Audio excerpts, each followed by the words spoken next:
నిన్ననే ఒక తలకాయ లేని ఎంపీ మెడకాయ మీద తలకాయనే లేదు ఆయనకు. ఏమన్నాడు ఆ ఎంపీ? ఇండియా పాకిస్తాన్ విడదీసినట్టట, ఆంధ్ర తెలంగాణను విడదీసిరట. మరి వాళ్ళ అగ్రనాయకత్వం ఇన్ని మాటలు అంటుంటే మన ప్రాంతంలో ఉన్నటువంటి భారతీయ జనతా పార్టీ బానిస ఎంపీలు ఎవరైతే ఉన్నారో ఒక్క మాట కూడా వాళ్ళు మాట్లాడరు.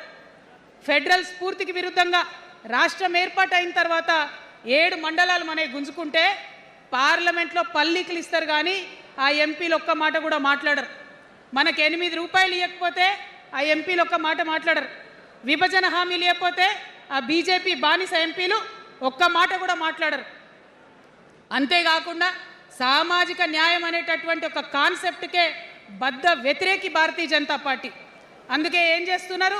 మహిళా బిల్ అయితే మోసం 2 సార్లు పాస్ చేసిర్రు, దాన్ని మొత్తానికే పక్కన పెట్టేసిండ్రు. బీసీ బిల్లు ఇక్కడికి వెళ్ళి పంపిస్తే దాన్ని తొక్కిపెట్టిండ్రు. కులగణన చేస్తారు, దాన్ని తొక్కిపెట్టిండ్రు. అత్యంత పేదవాళ్లకు సమాజంలో 2 బుక్కలు అన్నం పెట్టేటటువంటి ఉపాధి హామీ పథకం ఉంటే కూడా దాన్ని కూడా మొత్తానికి బంద్ చేసి పెట్టిండ్రు. అయినా కూడా ఈ బీజేపీ బానిస ఎంపీలు ఒక్క మాట కూడా మాట్లాడరు.